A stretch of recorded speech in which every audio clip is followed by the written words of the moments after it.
como me encontré con este libro, que realmente me dejó maravillada, y que os recomiendo a todos, lo he recomendado ya varias veces, que es esta mujer que yo no conocía, filósofa feminista, Adriana Cabarero, y su libro se titula Inclinaciones. De que se acopla con algún micrófono. Puede ser, no. Inclinaciones, crítica de la rectitud. Crítica de la rectitud. Bueno, a mí me parece que es un libro que tiene un montón de puntas, que cada uno de sus apartados puede servir para hacer toda una investigación, pero es un libro que está escrito magníficamente, es un estilo de escritura que a mí me va, mucho más que la de Judith Butler. Es una... aunque ella tiene mucha relación con Judith Butler y ha trabajado en muchas cuestiones con ella, el estilo es muy diferente de ambas. Y en este libro, fundamentalmente, ella se aboca a traer un tema de Hannah Arendt, que va a rescatar a lo largo del libro, pero lo va a hacer a partir de empezar a hablar de que el pensamiento occidental, que es la geometría y el imaginario geométrico que domina. Entonces, la geometría que domina, dice esta mujer, es la de la verticalidad, la de la línea recta vertical, ¿no? Ese sería el imaginario geométrico. Y con eso va a hacer referencia a obras de arte, fotografías, es decir, va a hacer todo un trabajo que yo no me voy a poner, incluso literario, sobre Virginia Woolf. Es decir, yo no me meto en esos detalles porque si no, no sé, sería 2 años para trabajar este libro o más. Lo que sí que hago una línea porque nos interesa para lo que venimos trabajando. Y entonces ella lo que plantea frente a la cuestión de una geometría de la verticalidad y de la línea recta vertical, la inclinación. El contrapunto de eso es la inclinación. Entonces dice que el presupuesto de lo vertical y de lo recto de la filosofía moderna es el yo. Entonces, dice, pero este yo se construye definitivamente, modernamente, con Kant, lo pone a Kant como el ejemplo o el filósofo como el culmen de la realización de este yo, que además lo considera el padre del liberalismo. ¿No? Entonces, y además que lo critica por soltero, por no haber tenido hijos, ¿no? Esto estoy haciendo un chiste, no lo critica simplemente por eso. Lo critica en el sentido de que para Kant, ¿no? Dice, considera que Kant lo que termina estableciendo es un sujeto autocrático, íntegro, unitario, autorreferencial, ¿no? Y esto es lo que domina. Este sujeto, este yo, dice que tiene la característica, que cree poder legislar sobre sí mismo. Es un yo que tiene el afán, es decir, que se construye. Dice Kant, obsesionado por el modelo autístico, lo llama así, esta mujer, modelo autístico de un yo que legisla sobre sí y para sí mismo, que se obliga, un yo bien derecho y autoequilibrado, así perfectamente homogéneo,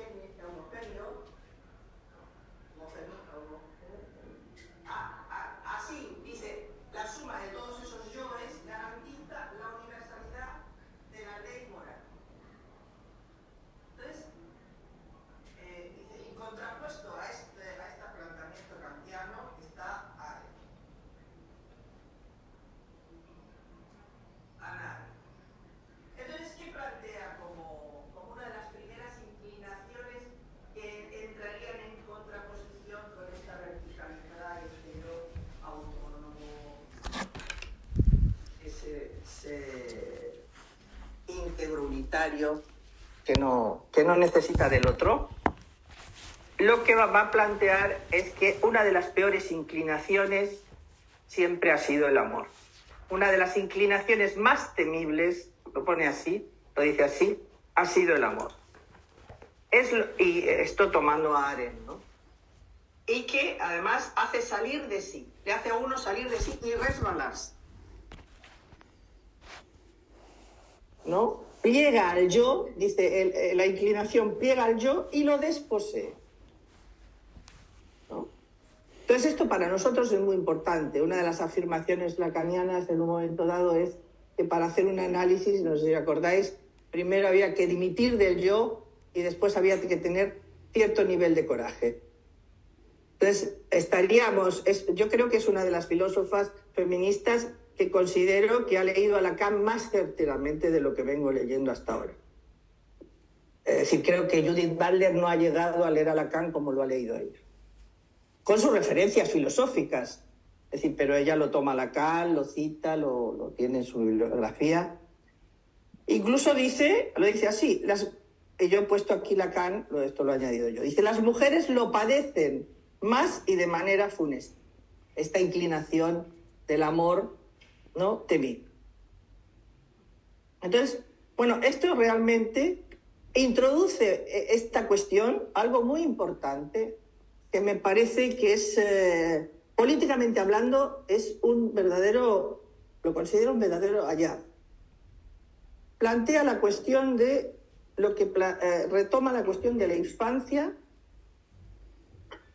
y trae la cuestión de la figura de la madre inclinada sobre el niño o de la virgen inclinada sobre el niño, que dice que es uno de los elementos icónicos del cristianismo, pero no solo del cristianismo, sino de lo popular. Es verdad que alguien puede ser ateo, mi padre lo era, y llevaba a la Virgen en el bolsillito. Hay algo de lo icónico, ¿no?, de esa figura de la Virgen con el niño. Analiza, uno de sus capítulos está dedicado a Leonardo da Vinci, a lo mismo que Freud trabaja, ¿no?, de Santa Ana, del cuadro de Santa Ana y la Virgen y el niño. Entonces, ¿qué es lo interesante de esta cuestión que traes? Es traer a Hannah Arendt contrapuesta a esta idea de este yo autocrático, autogestionado. Por ejemplo, esta cuestión de un yo que se legisla a sí mismo es un elemento muy importante para pensar las cuestiones de las leyes que se están implementando ahora. Porque hay algo de las leyes, la del sí es sí, también la de la cuestión trans, que hay algo que, a mi entender, esta es mi opinión, mi análisis, hay algo que se sostiene en esta idea de un yo que se legisla a sí mismo. Entonces, siempre lo he considerado así, de alguna u otra manera lo he dicho, tomando a Freud, pero bueno, ahora tomando a esta mujer también se puede decir. Hay una idea de que uno se puede legislar a sí mismo porque es un yo casi transparente a uno mismo. Íntegro, recto, ¿no?, al que podemos controlar, de alguna manera. Entonces, no es tan claro que el sí es sí, no es tan claro que a veces el no es no, no es tan claro, ¿no? Hay unos, ¿no? El sujeto está dividido, el sujeto se pliega, ¿no?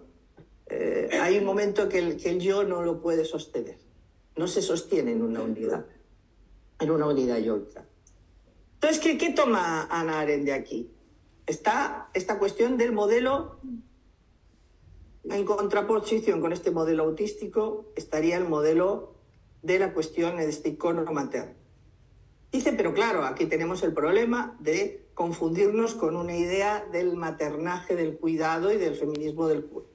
Que hay muchos feminismos del feminismo del cuidado que también critican no caer en esta idea del maternaje, ¿no? Entonces lo que se va a plantear es que realmente no se trata del maternaje en el sentido del cuidado por el cuidado y de la madre, sino se trata, dice, de poner en el justo lugar político y ético la vulnerabilidad. Vulnerabilidad. Es decir, en el justo lugar político y ético, lo que llama Lacan el desamparo inicial de un sujeto. Es decir, que hay algo de esto que ella viene a plantear, y con Hannah Arendt, definitivamente, es decir, sostenida en Hannah Arendt, es el yo vertical kantiano.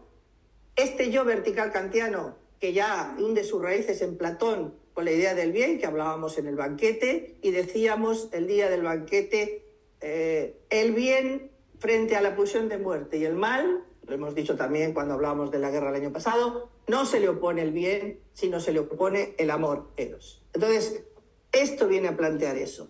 Al mal no se le opone el bien. El bien platónico está también en la línea de la verticalidad. Una cosa que se aspira. Dice, se aspira a un bien mayor. Entonces siempre es una cosa a lo que se aspira a lo alto. Dice el cristianismo que toma de eso también. Dios en lo alto al que aspira uno. Entonces, el bien no es nuestra línea, no está en lo alto, no se trata de un Dios. Entonces, para nosotros, en esta inclinación, estas inclinaciones, ¿no?, de lo que se trata es de la vulnerabilidad del sujeto. El sujeto nace en un desamparo inicial y si no hay esta inclinación de otro, no hay posibilidad de existir. Es decir, que entonces dice, es una cuestión ética y política fundamental. Si se pone en el centro de la cuestión este yo autónomo o se pone en el centro de la cuestión esta vulnerabilidad humana. Dice, son dos políticas absolutamente distintas. Y dos éticas absolutamente distintas. Entonces,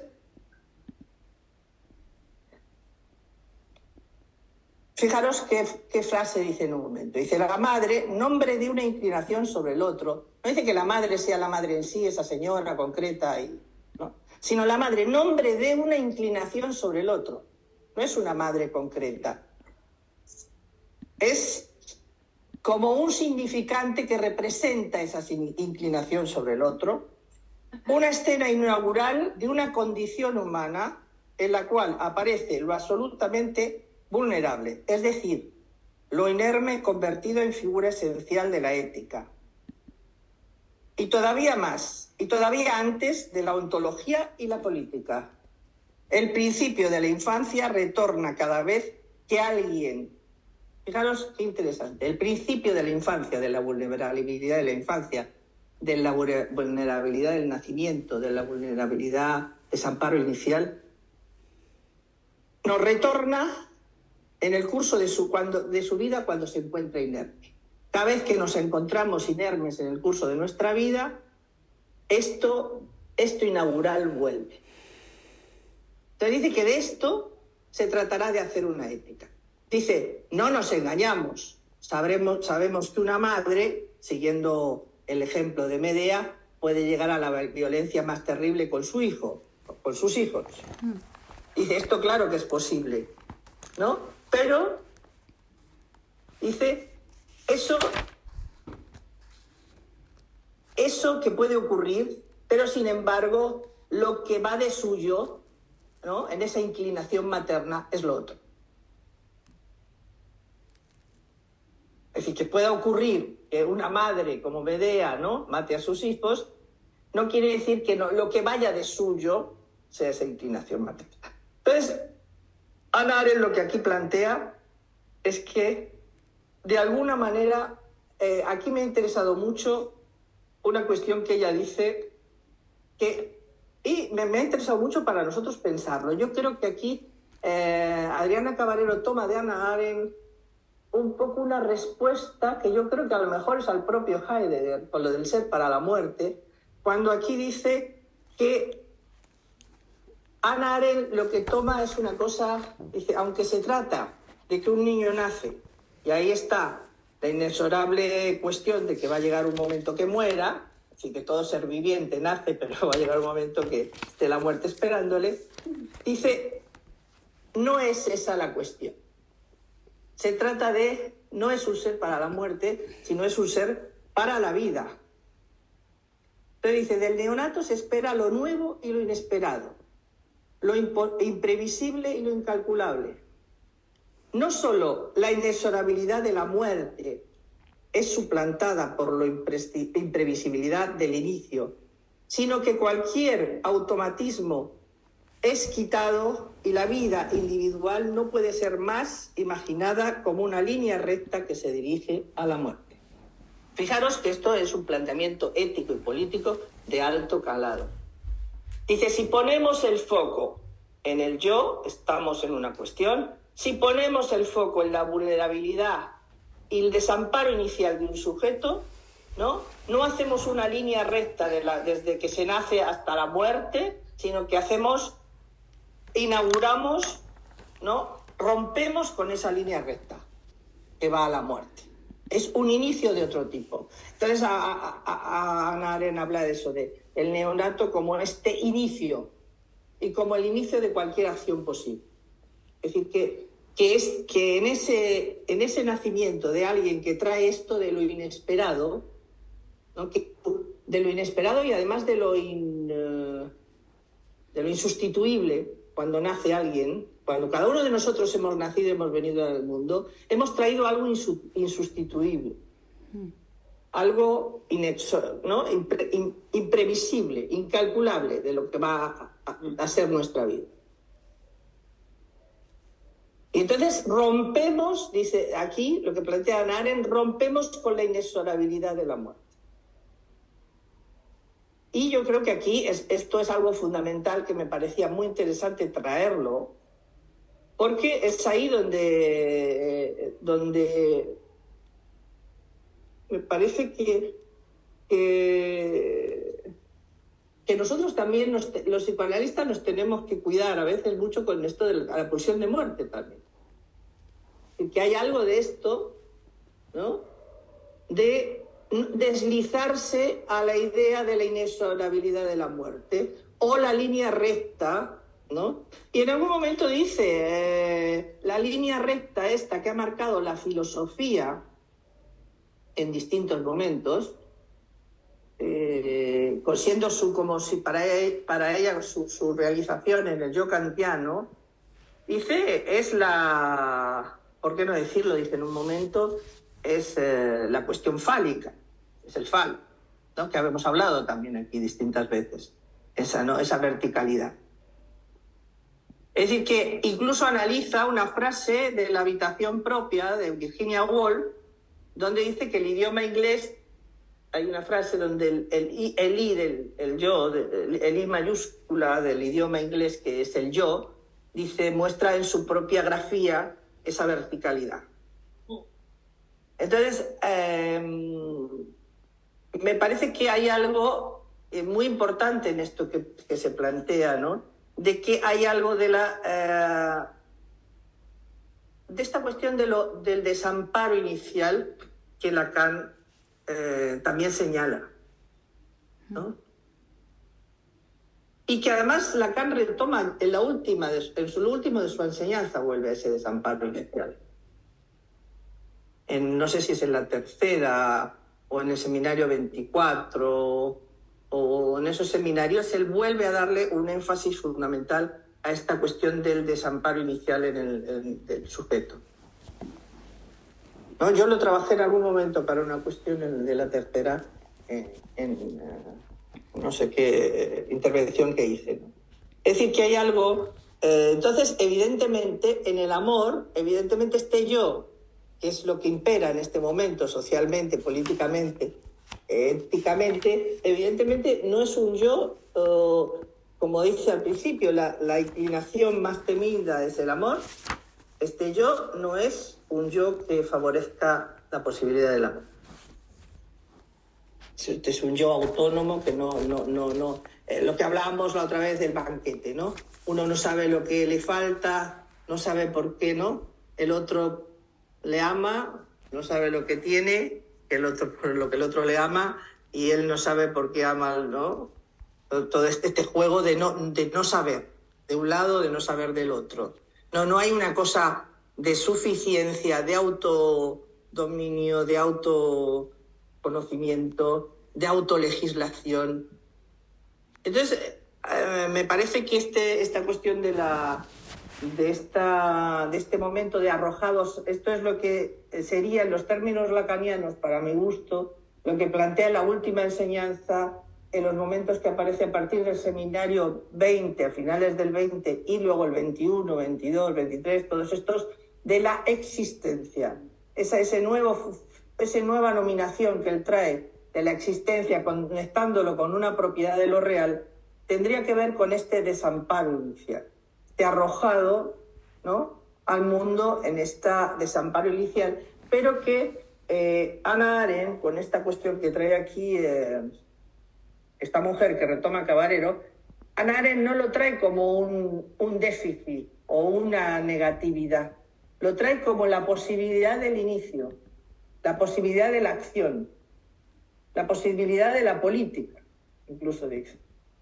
Entonces, dices, por eso dice, si es solo uno que inicia y nace para morir, ya está todo dicho. Es una línea, ya está marcada para el sujeto, y eso no va a permitir que un sujeto se haga gestor o agente de un inicio.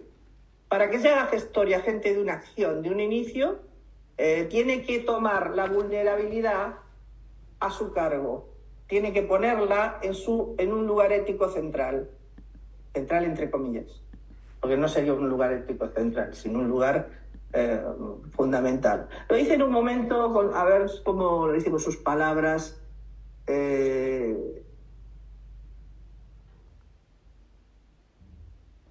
A Natalia, a ver, un momentito.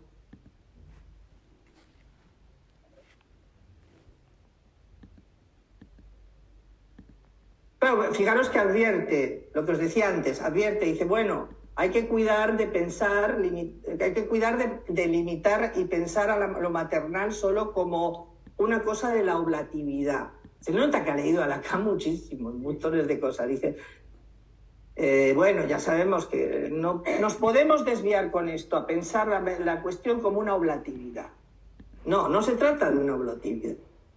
Se trata de una asunción de una vulnerabilidad, que es distinto, que de ese pliegue, ¿no? Dice, no se trata de hacer un homenaje por la vía de lo maternal al estereotipo oblativo. Vamos a cuidar al otro. No es eso lo que plantea esta mujer. Lo señala bien, y tampoco es lo que plantea Hannah Arendt, ¿no?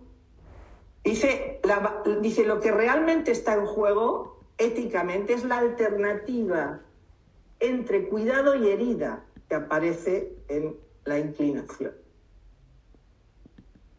¿no? Esta alternativa, esta alternancia entre cuidado y herida.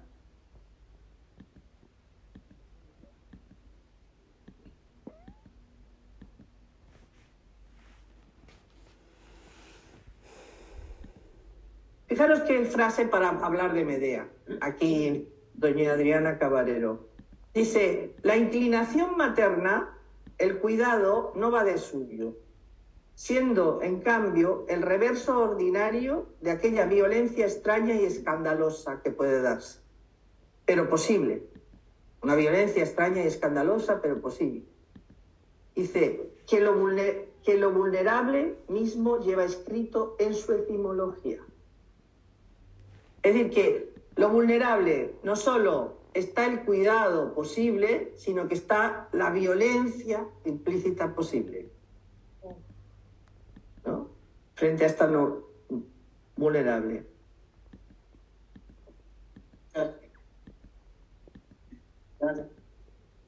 No lo deja claro, dice como que es intrínseco, claro, a la vulnerabilidad del otro. Es decir, la vulnerabilidad o el desamparo en el que nace un sujeto lleva la posibilidad implícita de la violencia.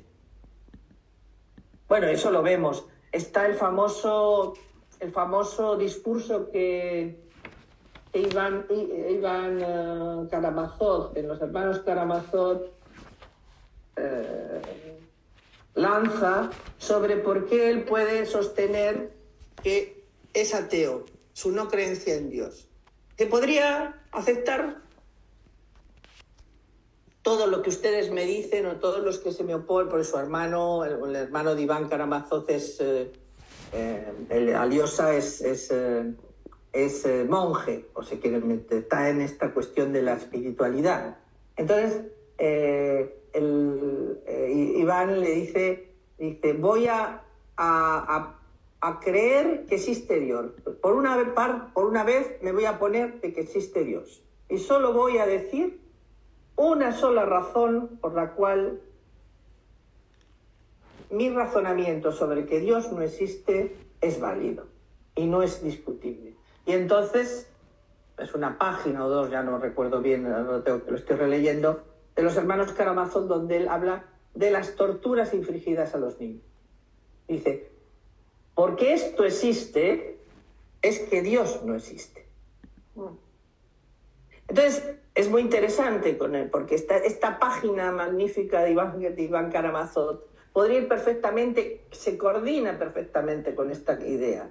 Es porque frente a esa vulnerabilidad existe la posibilidad intrínseca de esta violencia, que Dios como garante no existe, pero ¿qué dice aquí Hannah Arendt en relación a la condición humana y qué retoma Caballero? Pero sí existe la posibilidad de inclinación al otro, pero además real. Tú no puedes estar con otro y sostenerle en su inermidad, cuando está inerme, cuando está vulnerable, si no te inclinas. Pero realmente, ella lo habla, en un momento habla de la posición erecta del hombre, que dice que además los seres humanos tenemos una posición erecta que va en contra de nuestro propio organismo. Dice, la posición erecta que ha tomado el hombre va en contra de la propia buen desarrollo de sus órganos. A nosotros nos conviene más el cuatro patas de los animales. Esta posición erecta va en contra nuestra. Entonces, es muy interesante cómo aquí va planteando esto, que no es una cuestión solo metafórica, es real. Tú con un niño te tienes que agachar, tú con alguien a quien cuidar te tienes que agachar, con un anciano te tienes que agachar, con alguien, con cualquier cosa del cuidado al otro, ¿no? De esa atención hay una inclinación. Pero no solo son las inclinaciones de ese tipo de cuidado, porque ya aquí entra de lleno, es también las inclinaciones de las que Kant se quiere zafar con su imperativo kantiano. Entonces ella toma por eso digo, abre un abanico enorme, el arte, la fotografía, dentro del arte, la escritura, ¿no? Es decir, la política, la ética, ¿no? Entonces realmente me ha parecido muy, muy interesante traerlo en este sentido, ¿no? Es decir, que hay algo en el amor que tiene que ver con una inclinación. Es la inclinación fundamental. Por eso se conectaría con lo que hablábamos el año pasado, cuando decía Freud, entre Eros y... Freud en Malestar en la Cultura dice, entre Eros y Tánatos, ¿quién ganará esa lucha? Y entonces dice, por ahora va ganando Eros, porque seguimos aquí. Es decir, por eso, ¿qué dicen cuando hubo una huelga en Estados Unidos? Porque dijeron que, ¿no? Si las mujeres se pusieran en huelga, como esa vez que aquí se hizo el 8 de marzo y se pusieron las mujeres en huelga, ¿no os acordáis? La sexta, esto, lo otro, se pararía el mundo. Pero no por las mujeres solamente. Todo el que está en una acción de inclinación. De inclinación, es decir, del cuidado y del sostén de la vida. Y de la acción para la vida. Para la vida, para estar con el otro, para el lazo, para el amor. Entonces, realmente... habla bien de todas. Si uno mira la estética, por ejemplo, la estética nazi, los desfiles de los, ¿no? Cuando ves uno a los chinos y tal, ¿por qué le da uno esa?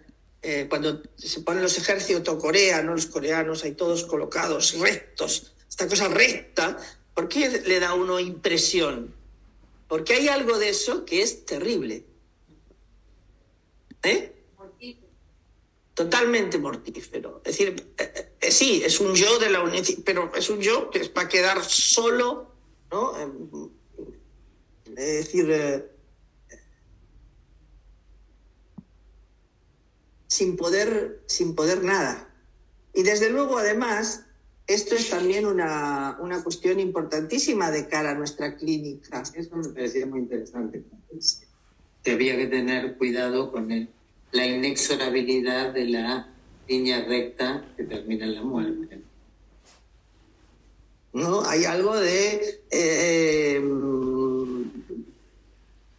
yo creo que esta vez para preparar hoy los comentarios, hoy he caído en la cuenta de que era una respuesta de Hannah Arendt a Heidegger.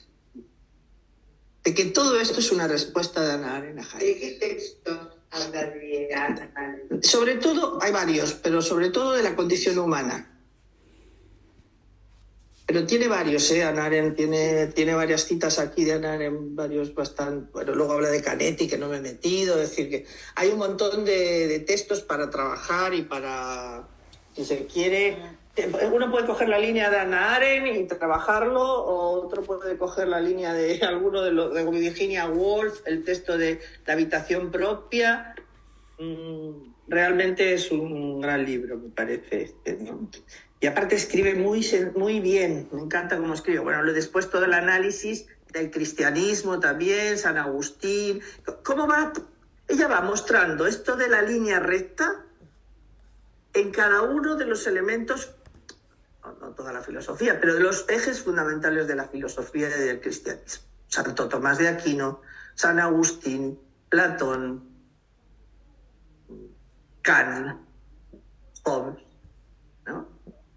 Entonces, aquí es todo lo de la línea, y es interesante porque me acordaba del cartel que hemos terminado ya, pero del seminario 21, que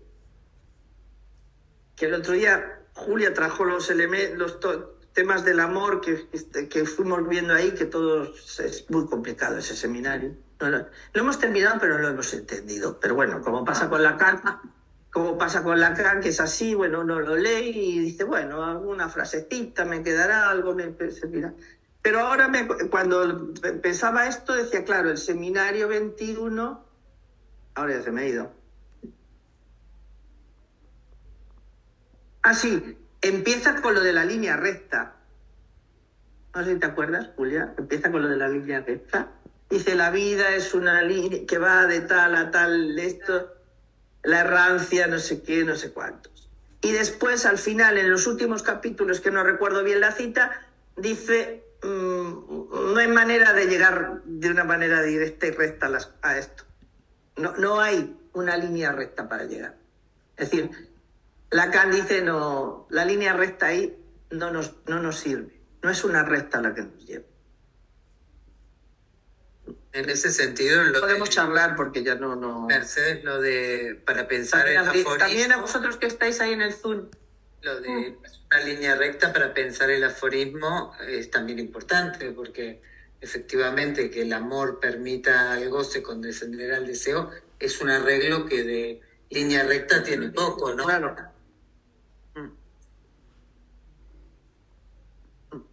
Además... Ahí os acordáis que pensábamos la palabra condescender. Esa palabra condescender tiene que ver con la inclinación. Y hay algo de condescender, hay algo de la inclinación, ¿no? De no quedar. Y entonces, por eso, lo fálico, tanto en esa cosa fálica que uno se puede erigir, o que puede erigir a otro, o que puede funcionar así, va en contra de esta posición.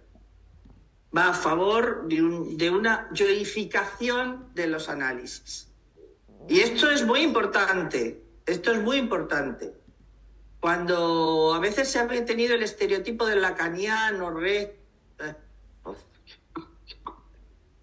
eso es un intento yoico, un intento de interpretar de los propios analistas de interpretativo de un semblante yoico vertical. Y aquí recuerdo una anécdota, siempre me acuerdo de mi mamá en este punto, cuando ella, cuando hubo lo de los aviones de las Torres Gemelas, yo le pregunté a mi madre qué pensaba de eso, ¿no? De lo que había pasado. Yo hablaba con mi madre bastante. Era una mujer curiosa. Y me dijo, hija, es que yo pienso que no hay que hacer edificios que sean más altos de donde llegan las escaleras de los bomberos. Como buena gallega, ¿viste? Como dice Luis Zaera, fuimos a un monólogo de Luis Zaera, que es gallego, y cada vez que decía una cosa de las que decían sus hermanas, que eran cosas irrefutables que decían sus hermanas, pues mi madre decía cosas así un poco irrefutables. Y es verdad, yo dije, claro, es verdad. Esta cosa, ¿no? Este afán, ¿no? De cada vez más alto, ¿no? El obelisco, ¿no? Las torres ahí, esas que están ahí, que se ven de lejos, esas líneas rectas. Luego en no sé qué, en China o en qué, Corea o no sé dónde, que han hecho el edificio más alto de... Es esta aspiración geométrica. Y es muy interesante porque aquí también ella dice, se trata de anudamientos. Aquí no, evidentemente no tiene ninguna... no está evitando que la confundan con Lacan. No. Cuando habla de anudamientos está en juego una referencia a Lacan. Es decir, no explicitada, pero dice, se trata de anudamientos, se trata de enlaces, no se trata de esa cosa vertical.